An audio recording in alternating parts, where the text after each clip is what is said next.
Hey everyone, it's Kristen. I know I say this a lot lately, but I'm not used to working like 6, 7 days a week. So, and that's what I've been, well, because it's summer, everyone's on vacation. As soon as school ended, of course, everyone's like, oh my gosh, vacation, summer vacation. So yeah, I'm not going anywhere on summer vacation, which is not a big deal. So, so I've been filling in a lot of work, working 6 or 7 days a week. So anyway, I'm behind again. Short, to make a long story short. So this video is for Saturday and Sunday. So for Saturday and Sunday, we have Doctor Strange.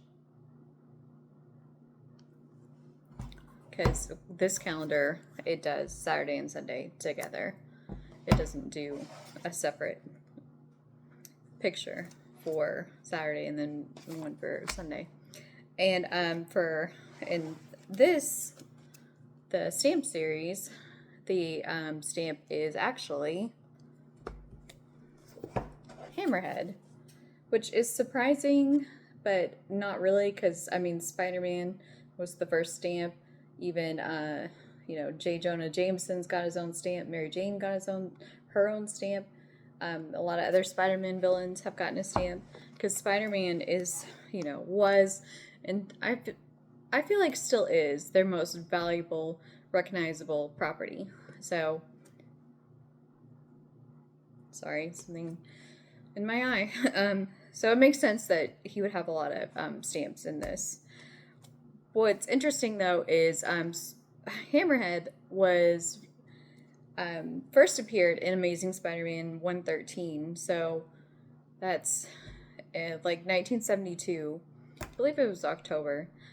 So that's relatively new. And as I've said before, I feel like they spotlight / highlight new characters so that you'll hopefully be interested in them if you're collecting all the stamps, have the book, and are trying to complete your collection. Obviously, you're going to look at that and be like, Hammerhead, oh, okay, I wonder who that is. Like, I need to find out more information about him. And then, it tells you, hey, being featured in Spider-Man. So anyway, I feel like that is, part of their marketing strategy. And plus, in order to find the stamps, you have to buy more comic books in order to get all the stamps.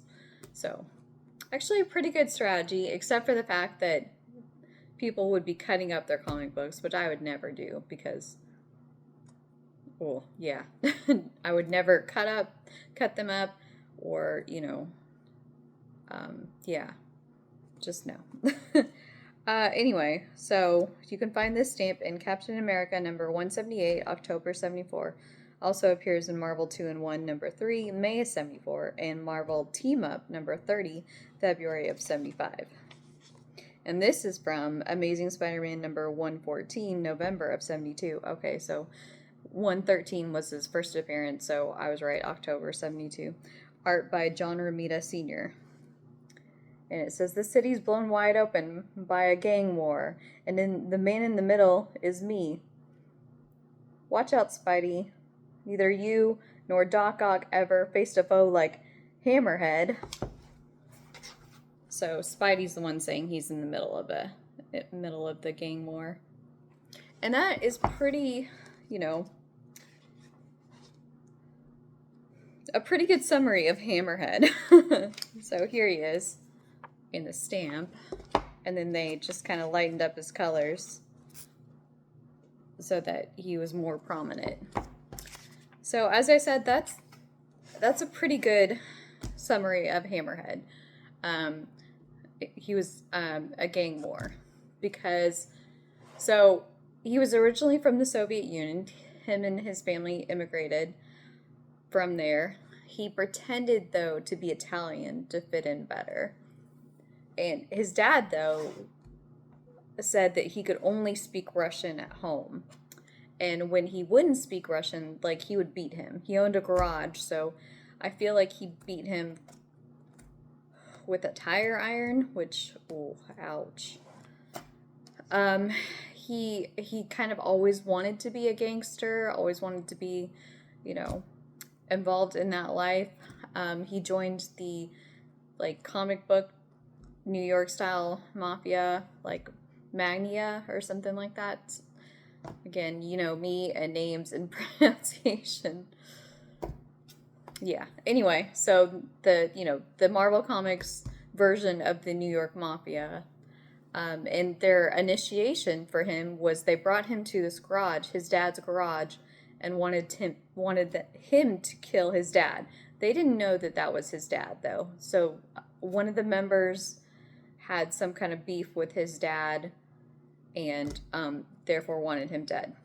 So he did kill his dad, and he kind of whispered to him, "You brought this on yourself," basically in Russian, as a kind of final jab at him. So, yeah, rough.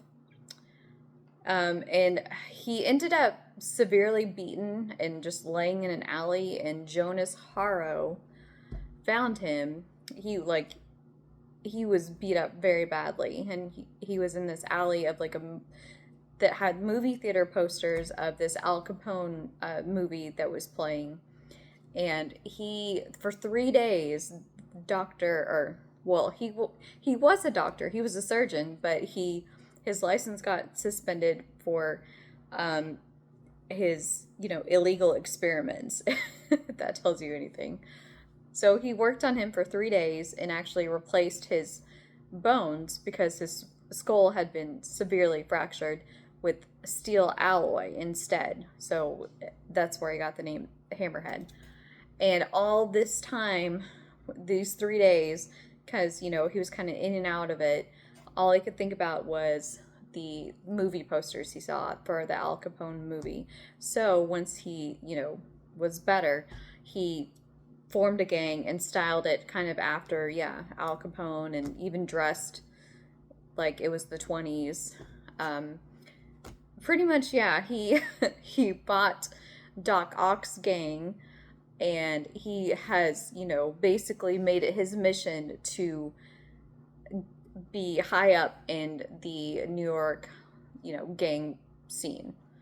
Like, he wants to take over New York. He wants to be basically Kingpin, where Kingpin is. Yeah.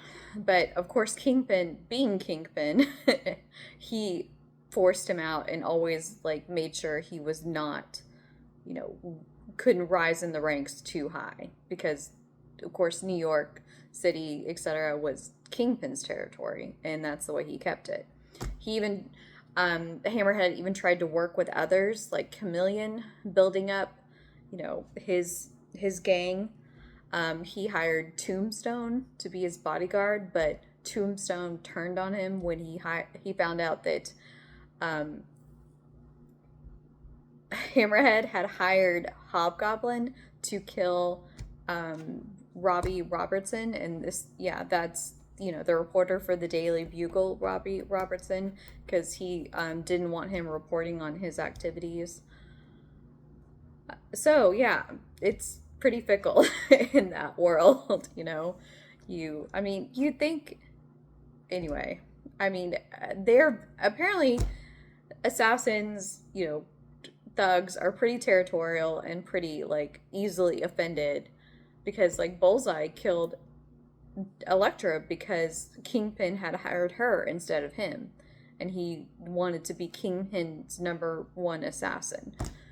So, like I said, it seems like pretty territorial, pretty easily offended. So, note to self, don't do that. When Kingpin he fell, and so, because I talked about Kingpin before, and I'll link that video in the comments. Pretty much went through his whole origin. He, rose to the rank of Kingpin. He has fallen a couple times, went to jail, various times, etc. So one of the times when he fell, of course, Tombstone tried to take over New York, the New York gang mafia scene. But what happened is this kind of out of the blue new guy, like Don Fortunato or something like that. I don't know.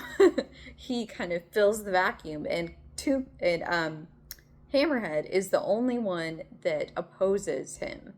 So obviously that doesn't go very well for him. Norman Osborn hires him to be part of his Sinister 12. And during one of the times, like I said, that Kingpin was in prison during Civil War, again, Hammerhead tried to, form his own gang, rise in the ranks. He even, had costume superheroes as part of his crew, like the Spot, Electro, Trapster. I can't remember the others right now, but there's those three at least. And Kingpin manipulated S.H.I.E.L.D. and Iron Man so that they would go in and break up his gang and, his crew before they even got started, basically.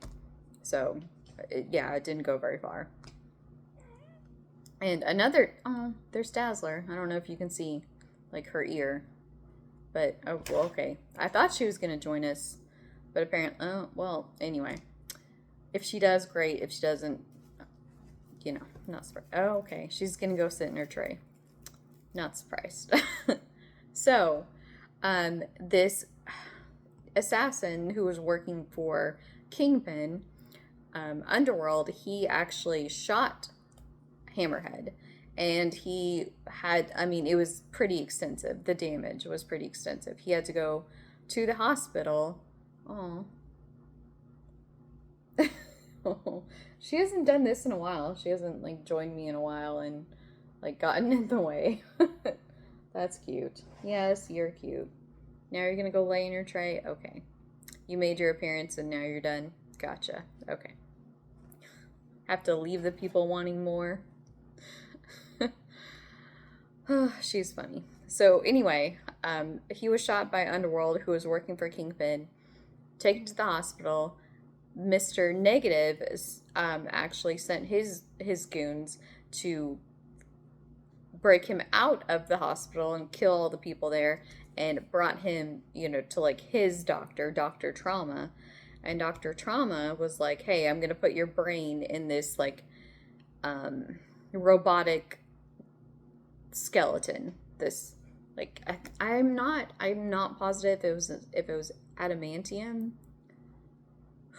Now I can't remember. But anyway, obviously some kind of really... Oh, she left. Obviously some kind of metal.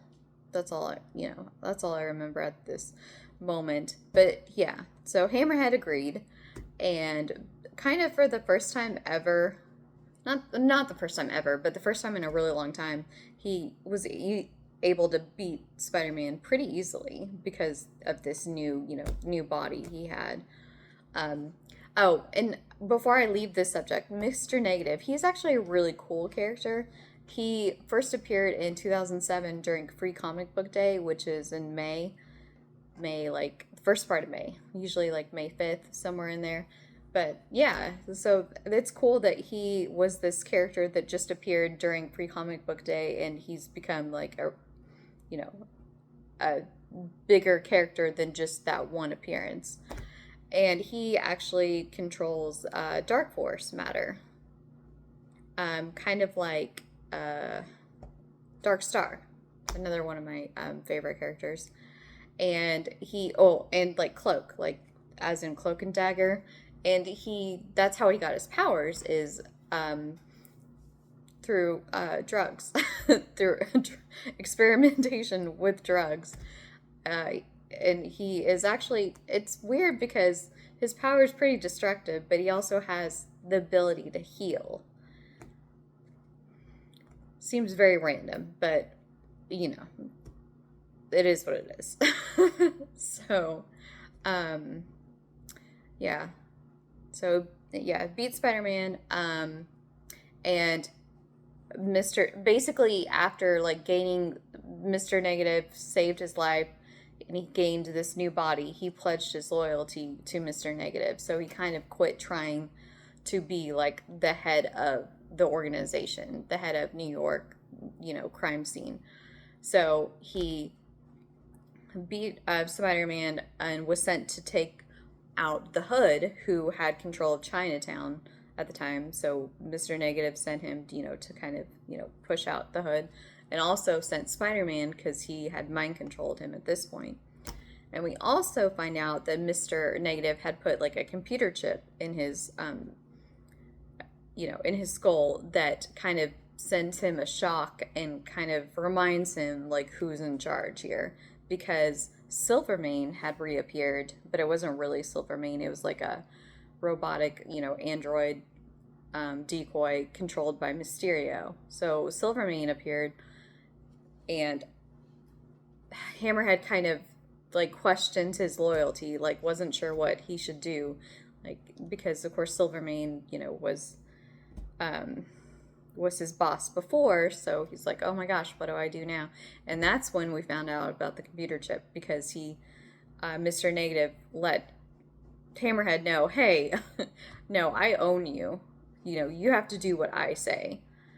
So, and then when Black Cat, and I talked about this too, when she was, down a super dark path and became a gang leader, the Hammerhead sided with her. And we also saw him at the wedding of Randy Robertson, the son of Robbie Robertson, and Janice Lincoln, who was actually the daughter of Tombstone, which seems weird that he would be at Tombstone's daughter's wedding, considering he, he and Tombstone had that falling out, and also considering he tried to have, Randy's dad killed, but, comic books. That's all I can say, is comic books. That kind of stuff happens all the time. Like, you totally forget about this thing that happened in the past, or they're easily or easy and quick to forgive. Who knows? But anyway, so yeah, I thought that was interesting. Yeah. So, yeah. So I guess, yeah, Dazzler is not gonna come back, but it's fun that she made a brief appearance, because obviously she doesn't, well, if you saw my video from the other day, my short video, she doesn't like being filmed anymore, apparently. So, I hope you will join me in the future for more videos, and, like, subscribe, share, comment. I love reading your comments and responding. To me, that's fun. It's like I have, someone to engage in a conversation with, to talk to about this sort of thing, because I don't have anyone to talk to about this sort of thing in real life, which is part of the reason why I started doing these videos.